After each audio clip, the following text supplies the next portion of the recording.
Hello. জি। কি খবর? খবর আলহামদুলিল্লাহ। কালকে যে সার্কুলারটা দিছেন ওটা কি যে কোনো দেশ থেকে অ্যাপ্লাই করা যাবে? কেন, আপনি করবেন নাকি? না, আমি না করি, আমার পরিচিত কয়েকজনকে বলবো, যদি করা যায় তাহলে করবে। করা যাবে। বুঝতে পারছি। করা গেলে তো ভালোই। মানে জব হলে তারপরে ওই দেশে ভিসা দিবে, তাই তো?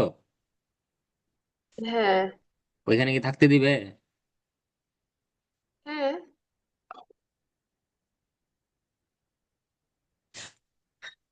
স্যালারি, মানে স্যালারি ওইটা আমাদের দেশের টাকায় কনভার্ট করলে কত টাকা হয়? আহ এখানে যেন কত লেখা আছে, 1050 না যেন কত? $1350। 1350। ওই ব্রুনে ডলার নাকি? হ্যাঁ, 1,20,000 টাকার মতো। মানে বাংলাদেশি টাকায়, তাই তো? হ্যাঁ। বুঝতে পারছি। নাই আপনার ওই যে কি বলে, এম্বাসি গুলাতে জব করা তো ভালো। হুম। আচ্ছা, দেখেন স্ক্রিন দেখা যাচ্ছে? হ্যাঁ, দেখা যাচ্ছে। কি দেখা যাচ্ছে বলেন? প্রতিদিন কি একই সময় যান? Same time every, oh my god, এটা তো হয়ে গেছে। Do you go at the same time everyday? Everyday এর স্পেলিংটা মিস্টেক হয়ে গিয়েছে, এখানে একটা ওয়াই হবে আর এর পরে।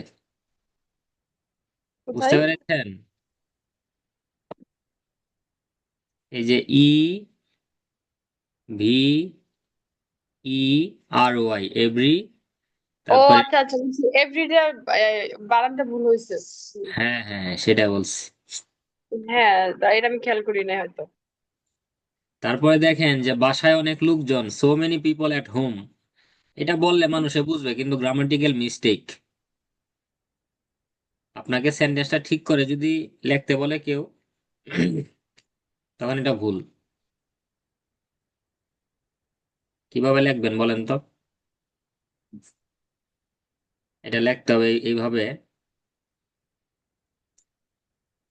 যে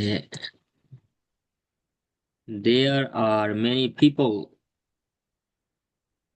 There are এট হোম।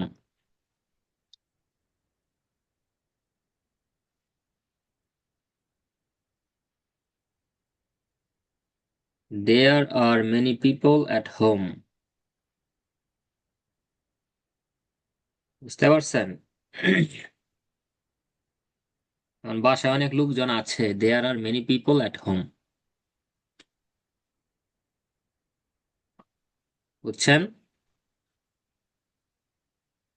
যদি আমি পাস্ট টেন্সে বলি যে বাসায় অনেক লোকজন ছিল, তখন এখানে এই যে দেয়ার এর পরে ওয়ার দিয়ে দিবেন। There were many people at home.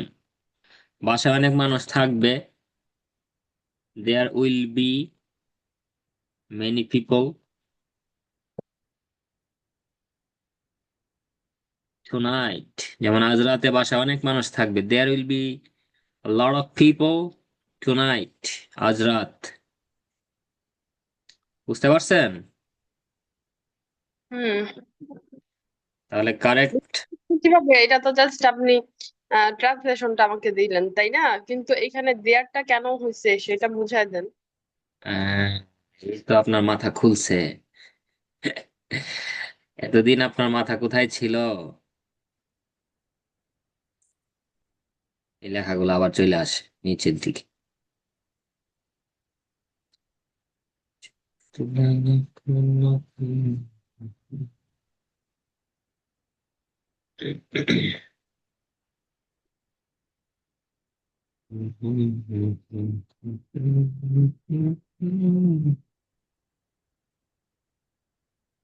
সাদা স্ক্রিন দেখা যায়?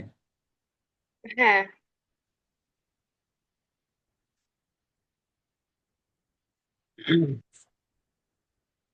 লেখেন, বাংলায় লেখেন যে যখন একটা সেন্টেন্সে সাবজেক্ট থাকবে না।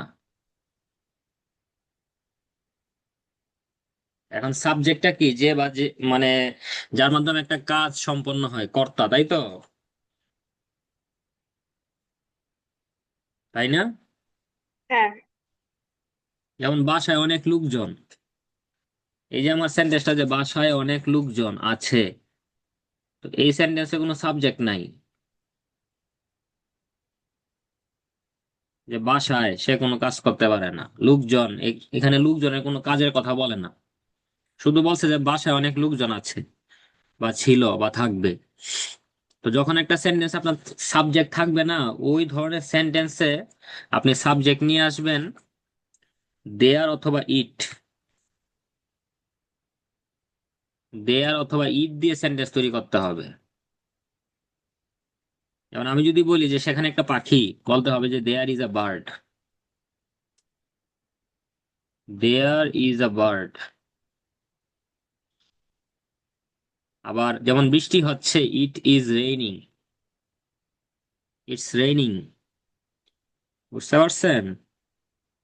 জানতে হবে যে কখন দেয়ার হবে, কখন ইট হবে। প্রথমত মাথায় রাখবেন যে যখন একটা সেন্টেন্সের সাবজেক্ট থাকবে না, ওই সেন্টেন্সের সাবজেক্ট হিসেবে দেয়ার অথবা ইট ব্যবহৃত হবে। এটা হলো প্রথম শর্ত। এই দুইটা বাদ দিয়ে দিই। যখন একটা সেন্টেন্সে সাবজেক্ট থাকবে না, তখন সেই সেন্টেন্সের সাবজেক্ট হিসেবে কোন দুইটা ব্যবহার করতে হবে? দেয়ার অথবা ইট। হ্যাঁ, দেয়ার অথবা ইট। এখন কখন দেয়ার হবে কখন ইট হবে সেটা আপনাকে বুঝতে হবে। খাতার মধ্যে নোট করে রাখেন যে যখন হুম। কোনো কিছু কোনো স্থানে, মানে কোনো প্লেসে থাকা বা হওয়া বোঝাবে, তখন আপনার দেয়ার হবে সাবজেক্ট। যেমন আমি বললাম যে আমাদের বাসায় একটা পাখি আছে।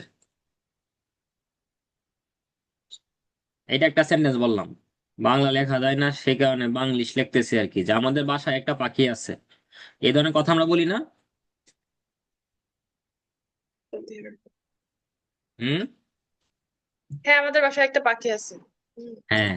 বা এরকম তো আমরা অনেক কথাই বলি যে আমার বাসায় একটা ঘড়ি আছে, আমার রান্নাঘরে একটা চুলা আছে, বলি না? হুম। তো এই যে কথাগুলোতে কোনো সাবজেক্ট আপনি খুঁজে পাবেন না। যেমন দেখেন, এই যে আমাদের বাসায় একটা পাখি আছে, এই পাখি কি কোনো কাজ করতেছে, কাজের কথা বলছেন? বলেন নাই। আপনাদের বাসা কোনো কাজ নাই, মানে কেউ কোনো কাজ করবে না এই সেন্টেন্সে। তো যখন কোনো কিছু কোনো স্থানে থাকা বা হওয়া বোঝাবে, এই যে দেখেন পাখিটা একটা জায়গায় আছে আপনাদের বাসায়, তখন ওই সেন্টেন্সের সাবজেক্ট হবে দেয়ার। এবং প্রেজেন্ট ইনডিফিনিট টেন্সে যদি একটা জিনিস বোঝায়, তখন এখানে দেয়ার এর পরে ইজ দিতে হবে, আর একের অধিক বোঝালে সেখানে দিতে হবে আর। যেমন আমি দুইটা সেন্টেন্স লিখতেছি, there is a bird in my house. আবার এখানে যদি আমি একের অধিক বুঝাই, যে there are 3 chairs in my room অথবা মাই হাউস, যেটাই বলেন। এভাবে আপনার সেন্টেন্স গুলো তৈরি করতে হবে। মানে দেয়ার হবে তখন যখন কোনো স্থানে কোনো কিছু থাকা বা হওয়া বোঝাবে। আমি যদি এখানে চিত্রায়িকা যদি দেখাই, মনে করেন যে এটা একটা স্থান, এই স্থানের মধ্যে কিছু হওয়া বোঝাচ্ছে বা থাকা বা হওয়া বোঝাচ্ছে, এইভাবে আপনি মনে রাখবেন। আপনি বললেন যে চেয়ারের উপর একটা মোবাইল আছে, নিয়ে আসো আমার জন্য। তো এই যে চেয়ারের উপরে মোবাইল আছে, এই সেন্টেন্সে কোনো সাবজেক্ট নাই, তখন আপনাকে সাবজেক্ট বানাতে হবে দেয়ার। বলতে হবে যে there is a mobile on the table. On the table, there is a mobile. এভাবে আপনাকে বলতে হবে যে there is a mobile on the table. টেবিলের উপর একটা মোবাইল আছে। তো যে কোনো স্থানে কোনো কিছু থাকা বা হওয়া বোঝালে সেই সেন্টেন্সের সাবজেক্ট হবে দেয়ার। Is it clear? হুম। এখন এটা, এই সেন্টেন্সটা যদি আপনি পাস্ট টেন্সে বলেন, শুধু ওই যে ভার্বের পরিবর্তন হবে, যে দেয়ারের পরে ওয়াজ দিবেন অথবা দেয়ারের পরে আপনি ওয়ার দিবেন। ফিউচারে বললে দেয়ার এর পরে উইল বি দিবেন, এই তো। কিন্তু একইভাবে আপনাকে সেন্টেন্স বলতে হবে। ধরেন আমি বললাম, এই যে একটা ঘড়ি, ঘড়ি দেখা যায়? মনে হয় না দেখা যায়। দেখেন ঘড়ি? হ্যালো? হ্যাঁ হ্যাঁ, দেখতেছি ওয়াচ। হুম। তা আমি যদি বলি যে আমার হাতে একটা ঘড়ি আছে, তাহলে এই যে আমার হাতে একটা ঘড়ি আছে, এটাও কিন্তু আপনাকে এই দেয়ার দিয়েও বলতে হবে, দেয়ার দিয়ে বলতে হবে যে দেয়ার ইজ আ ওয়াচ, এভাবে বলতে হবে। অথবা পাস্ট টেন্সে যদি বলি যে দেয়ার ওয়াজ আ ওয়াচ অন মাই হ্যান্ড। বুঝতে পারছেন? হুম। আর এছাড়া অন্য কোনো সেন্টেন্স যদি থাকে তখন সেখানে হবে ইট। যেমন আমি যদি বলি যে এখন 10টা বাজে, বলতে হবে যে ইট ইজ 10 o'clock। যেমন বৃষ্টি হচ্ছে, ইট ইজ রেইনিং, কোনো সাবজেক্ট নাই। প্রথমত মাথায় ঢুকাইতে হবে যে সাবজেক্ট না থাকলে সেই সেন্টেন্সের সাবজেক্ট হিসেবে আমি দুইটা জিনিস আমার মাথায় আছে, একটা হলো দেয়ার আর একটা হলো ইট। তো জানতে হবে যে কখন দেয়ার হবে কখন ইট হবে। যখন কোনো কিছু কোনো স্থানে থাকা বা হওয়া বোঝাবে, সেই সেন্টেন্সে আপনার দেয়ার হবে সাবজেক্ট। যেমন আমাদের এই উপরের সেন্টেন্সটা কি ছিল?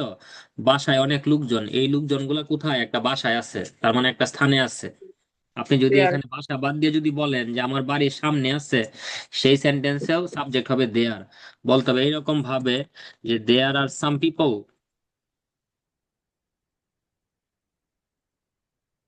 ইন ফ্রন্ট অফ মাই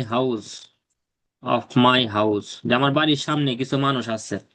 এই যে ইন ফ্রন্ট অফ মানে সামনে, বলে দিলেন যে there are some people in front of my house.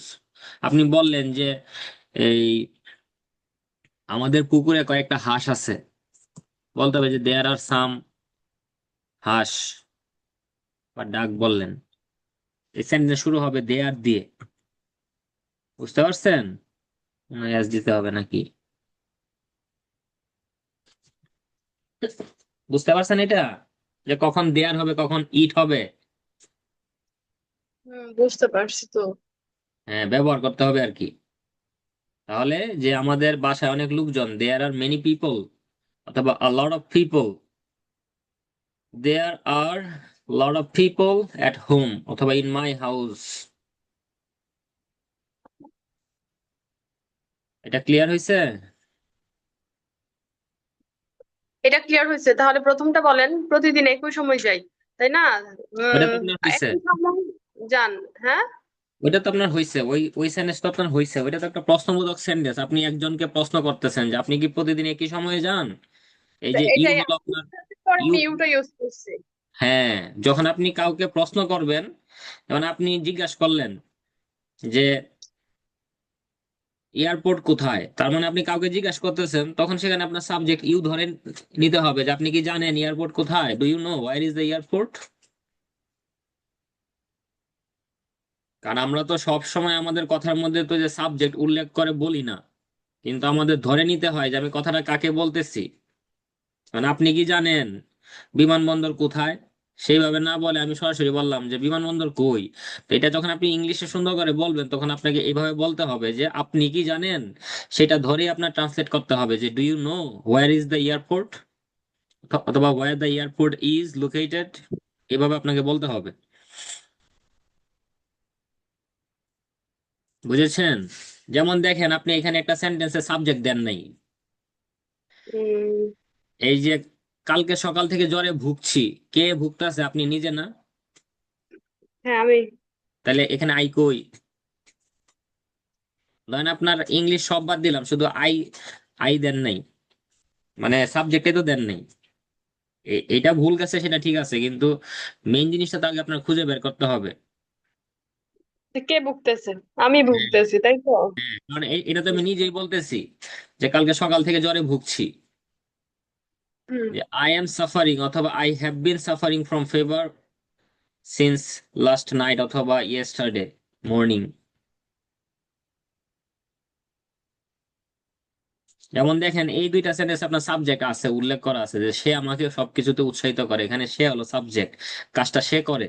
আমারও ইংরেজি বলতে ইচ্ছে করে, আমার ইচ্ছে করে, আমি নিজে, তাহলে এই যে আই দিছেন, কিন্তু এইখানে নাই দেখে কি আপনি দিবেন না? অবশ্যই দিতে হবে, কারণ আপনাকে সেন্টেন্স দেখে বুঝতে হবে যে কথাটা কে বলতেছে, যে জ্বরে কে ভুগছে, আমি নিজেই ভুগতেছি, সো এখানে আই দিতে হবে, নাহলে সেন্টেন্স হবে না। আর কিছু সেন্টেন্স আপনার সাবজেক্ট থাকবে না, যেমন বাসায় অনেক লোকজন, বললেন যে বাসায় অনেক জিনিসপত্র, সেই সেন্টেন্স কিভাবে বলবেন? যে there are lot of furniture,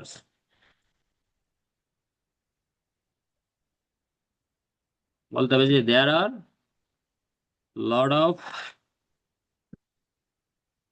furniture. বানান কেমনে? হুম। ইন মাই হাউস, এখানে লটের আগে এ দিতে হবে।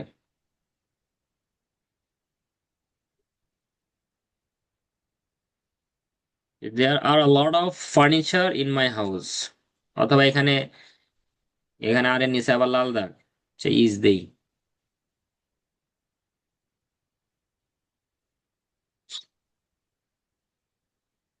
ইজ আর যেটা দিয়ে বলেন সমস্যা নাই, একটা সিঙ্গেল দিয়ে বললে তো ইজ দিবেন, একের অধিক বললে আর বলবেন। যে there is a lot of furniture in my house, যে আমার বাসায় অনেক কি আপনার আসবাবপত্র আছে। আপনি বললেন যে আমাদের বাড়ি, আমাদের ঘরের সামনে অনেকগুলা গাছ আছে, কি বলবেন? যে দেয়ার আর সাম ট্রিজ, কিছু গাছ যদি আছে, ট্রিজ ইন ফ্রন্ট, অথবা বললেন যে কি behind my house, behind my house আমার বাড়ির পেছনে, দেয়ার are some trees behind my house, আমার বাড়ির পেছনে একটা জঙ্গল আছে, দেয়ার ইজ আ জঙ্গল বিহাইন্ড মাই হাউস। যেই সেন্টেন্সে সাবজেক্ট থাকবে না সেখানে দেয়ার অথবা ইট হবে সাবজেক্ট। আপনি বললেন যে এটার দাম কত, অথবা এটার দাম 10 টাকা, তখন সেখানে সাবজেক্ট চলে আসবে ইট। এখন 10টা বাজে, ইট ইজ 10 o'clock। বুঝছেন? হ্যালো? হ্যালো? জি আপনার, জি। জি জি।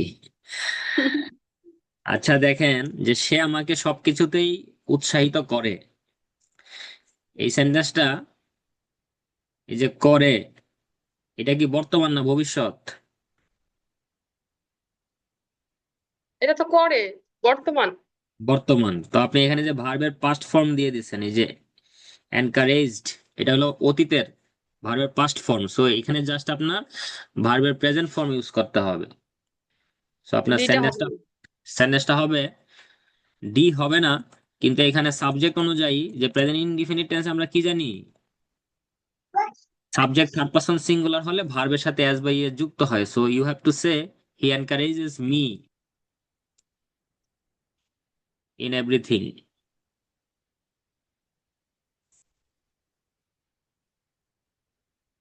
বুঝতে পারছেন? হুম।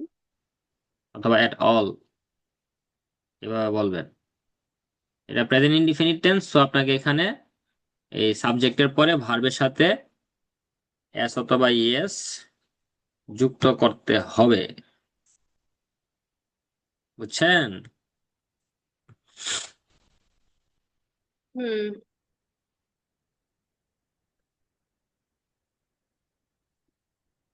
তারপরে দেখেন, এই যে today I can not to talk, এটা যে লেখছেন, আজ মনে হয় কথা বলতে পারবো না,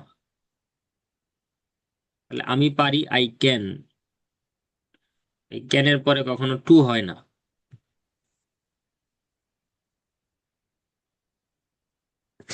ক্যানের পরে কখনো টু দিলে হবে না। যেমন দেখেন, আমি পারি আই ক্যান, এটা অতীতে হুম। বলবেন আমি পারতাম আই কুড, আর ভবিষ্যতে বলবেন I could, I will be able to বলতে হবে। এটা হলো তিনটা জিনিস আপনার জানতে হবে, যে ক্যান মানে পারি, কুড মানে পারতাম, আর ভবিষ্যতে পারবো সেটার মিনিং হলো উইল বি এবল টু।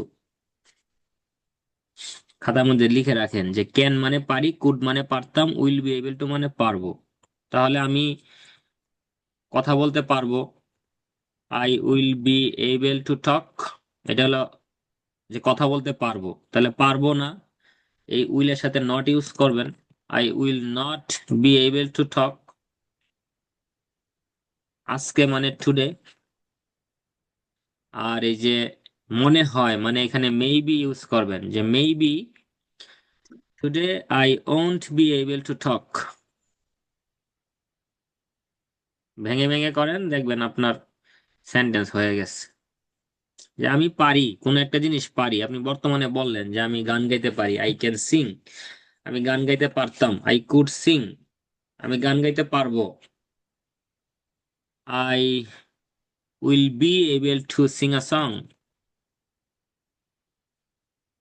আমি পারতাম, I could Singh a song, অতীত বোঝাচ্ছে। বর্তমানে পারি, I can sing a song. এভাবে ধাপে মানে ধাপে ধাপে যাবেন। যখনই নেগেটিভ বলবে যে পারবো না, এই অক্সিলারি ভার্বগুলোর সাথে নট ইউজ করবেন, যে can not, could not, will not. I can't Singh a song, আমি গান গাইতে পারি না। I couldn't Singh a song, আমি গান গাইতে পারতাম না। I won't be able two Singh a song, আমি গান গাইতে পারবো না। শেষ। আমি রান্না করতে পারবো না, I won't be able to cook. আমি তোমার সাথে কথা বলতে পারবো না, I won't be able to talk to you. So আজ মনে হয় কথা বলতে পারবো না, মেবি, হয়তো, বা মনে হয়, ইট সিমস টু মি, সেভাবে বলতে পারেন। বা মেবি দিয়ে বললেই সহজ হয়, যে maybe today I won't be able to টক। বুঝতে পেরেছেন? সবগুলা লিখে রাখেন, সাথে সাথে লিখে রাখেন যে ক্যান মানে পারি, কুড মানে পারতাম, অতীত। আর এই যে উইল বি এবল টু মানে পারবো, ভবিষ্যতে পারবো।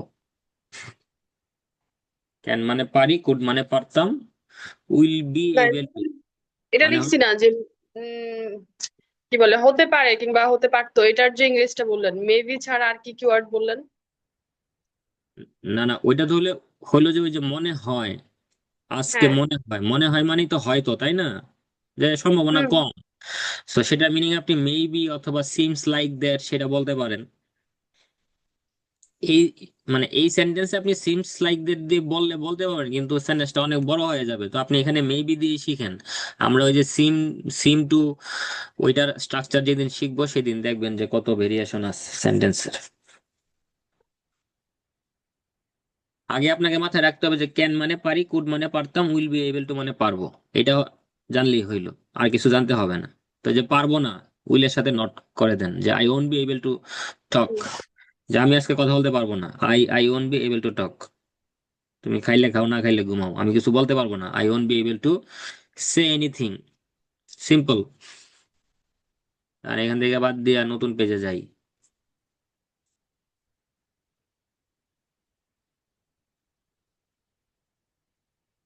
যদি বলি যে আমি আমি রান্না করতে পারবো না, যে I won't be able to cook. আমি রান্না করতে পারবো না, I won't be able to cook. আমি পারি, আই ক্যান। আমি পারতাম, আই কুড। আমি পারবো, I will be able two. তারপরে যেই ভার্বটাই দেন, এখানে আপনি খেলা, ঘুমানো, খাওয়া, পড়ানো, হাঁটা, আর আপনি তাহলে বলেন। নেগেটিভ যে উইলের পরিবর্তে ওন্ট ইউজ করব। হ্যাঁ, যখন নেগেটিভ হবে তখন ওই যে অক্সিলারি ভার্বের সাথে নট ইউজ করব। বুঝতে পারছেন?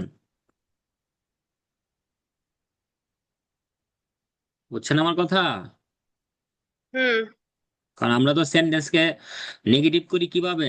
আমাদের সেন্টেন্স নেগেটিভ হয়, অক্সিলারি ভার্বের সাথে নট যুক্ত করতে হয়। LIRY, এই অক্সিলারি ভার্বের সাথে আপনি নট ইউজ করবেন। তো যে সেন্টেন্সে যে অক্সিলারি ভার্ব আসবে তার সাথে নট ইউজ করবেন। যেমন আমি পারি, আই ক্যান। আমি পারি না, আই ক্যান নট। সোজা হিসাব। আমি পারতাম, আই কুড। আমি পারতাম না, আই কুডেন্ট। আমি পারবো, I will be able two.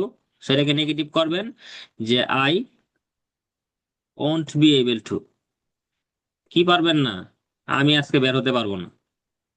আপনি বলেন যে I won't be able to get out, অথবা গো আউটসাইড, যেটাই বলেন। লিখে রাখেন খাতার মধ্যে বাংলা সহকারে। যখনই দেখবেন তখনই মাথায় পড়বে যে আমি আজকে বাইরে যেতে পারতাম না। আমার শরীর ভালো লাগে না। I won't be able to go outside because I feel like, অথবা বলতে পারেন যে I am little bit sick, অথবা ফিল লাইক সিক। বুঝতে পারছেন? ভালো লাগতেছে না, মাথা গরম বা মাথা ব্যথা, হেডেক। কথা শুনতেছেন? হ্যাঁ, শুনতেছি। তো পারি, ক্যান, পারতাম, কুড, পারবো, উইল বি এবল টু, এটা হলো মুখস্থ। ক্যান মানে পারি, কুড মানে পারতাম। আর এটা যখন আমরা ভবিষ্যতে বলবো তখন উইল বি এবল টু বলতে হয়। আবার এখানে আপনি ক্যানের পরিবর্তে আপনি এম, ইজ, আর দিয়ে এবল টু বলতে পারেন, মিনিং সেম। যে আই এম এবল টু, আর একটু নিচে লিখি দেখেন, ফর্মটা একটু বেশি বড় হয়ে যায়, আর একটু কমায় দিই, 36। দেখেন আই ক্যান এর যে মিনিং,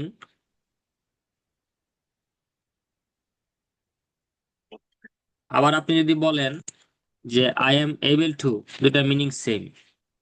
আই কুড এর যে মিনিং,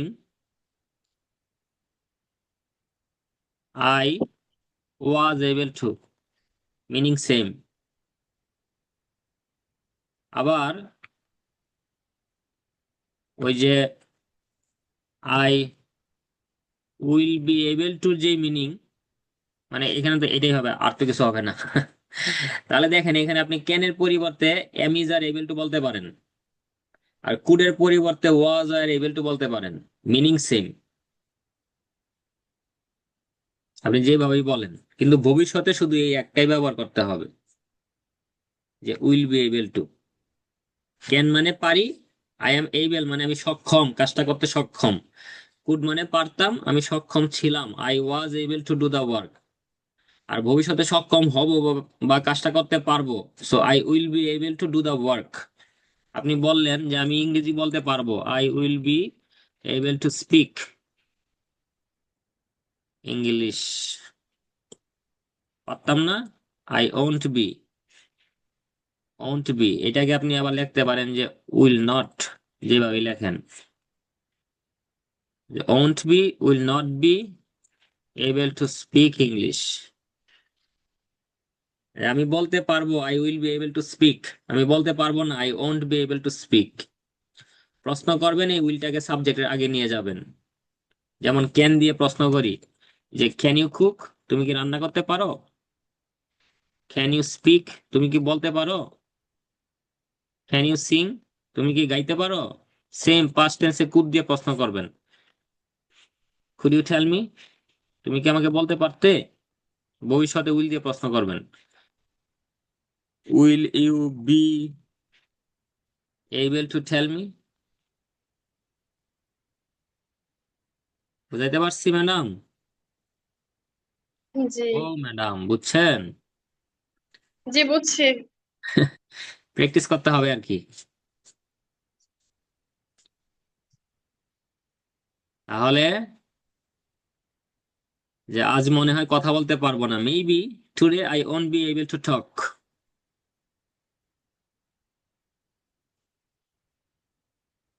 আর বাকি থাকে কয়টা? দুইটা না?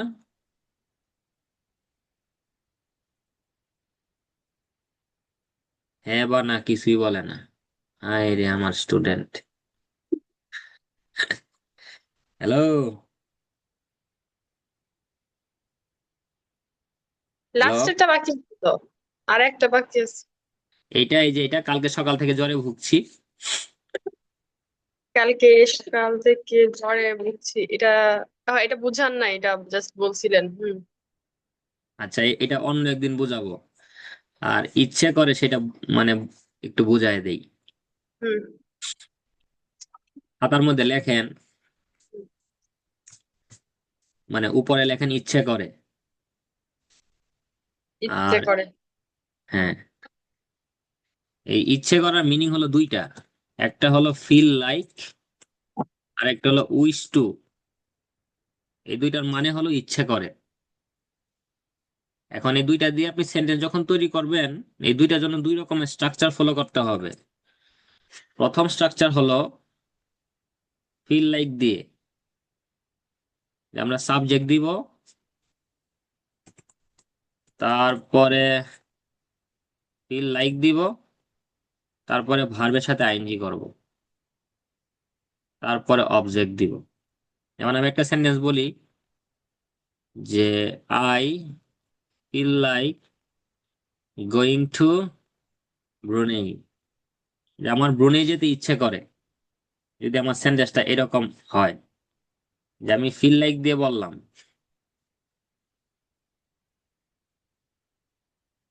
যে আমার ব্রুনেই যেতে ইচ্ছে করে, I feel like going to Brunei. আবার এই সেন্টেন্সটাই যদি আপনি উইশ টু দিয়ে বলেন, তখন বলতে হবে এরকম ভাবে যে I wish to go to Brunei. এটা হলো উইশ টু স্ট্রাকচার, যে আপনি এখানে সাবজেক্ট দিবেন, তারপরে উইশ টু দিবেন, তারপরে ভার্বের বেস ফর্ম দিবেন, মানে ভার্বের সাথে কিছু যুক্ত হবে না, প্লাস অবজেক্ট। আপনি যেটা লেখছেন যে I wish talk to English, তাই না? হুম।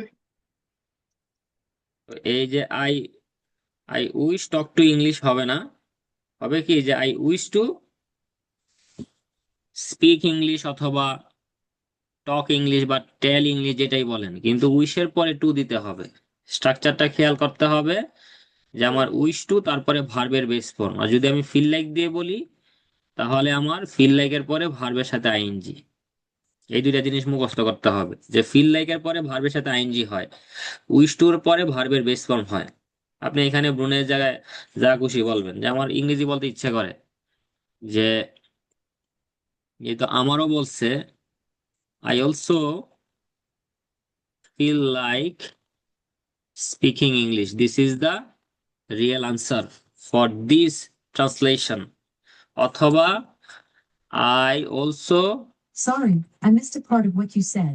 To translate something, just ask. ওই যে How do দেখো I say good morning in Spanish? গেছে গা ইয়েতে I also wish to speak English। এখন আপনার যেভাবে ভালো লাগে সেভাবে বলবেন, কিন্তু স্ট্রাকচার দুইটা মেনটেন করে বলতে হবে। এই দেখেন একদম দুইটাই সুন্দরভাবে আছে। প্রয়োজনে আপনি স্ক্রিনটা একটা স্ক্রিনশট নিয়ে রাখতে পারেন, যে ফিল লাইক মানেও ইচ্ছে করা, উইশ টু মানেও ইচ্ছে করা। কোনো কিছু ইচ্ছে করে, আপনি বললেন যে আমার খেতে ইচ্ছে করে না, তখন ওই যে শুধু নেগেটিভ করে দিবেন। আর খেতে ইচ্ছে করে, I feel like eating, I wish to eat, এভাবে বলবেন। বুঝাইতে পারছি?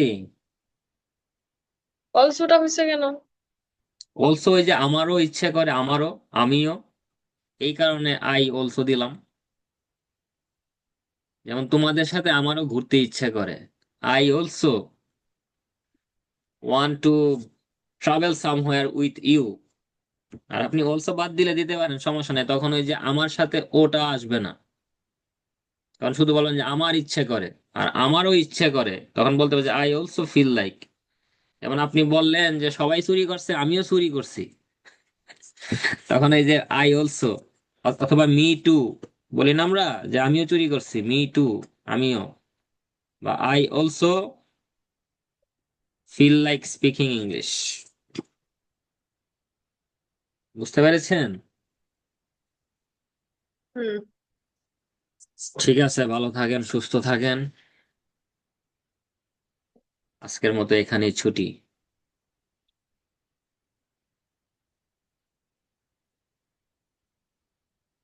ওই থেকে কই গেছি গা। ইস, বুঝছেন সব?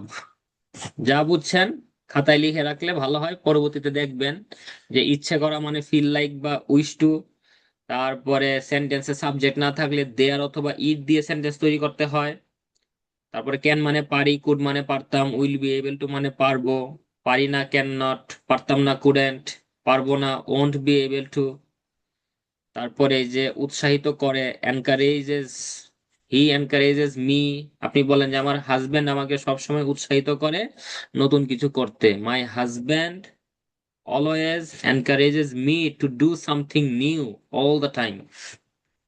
এভাবে আপনি সেন্টেন্স বলবেন যে মাই হাজব্যান্ড always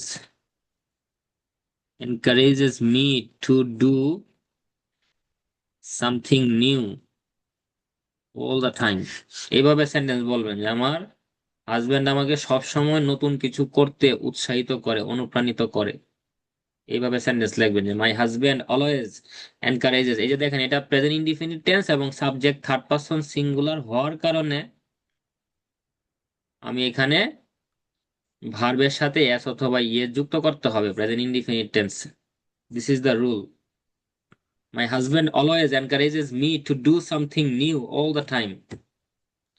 আপনি যদি বলেন যে আমি কাউকে উৎসাহিত করি না, I never encourage anyone to do anything, sleep and eat. বললেন কি যে খাও আর ঘুমাও, অথবা ঘুমাও আর খাও। যে আমি কাউকে কখনোই কিছু করতে উৎসাহিত করি না, so I never encourage anyone to do anything. বুঝছেন?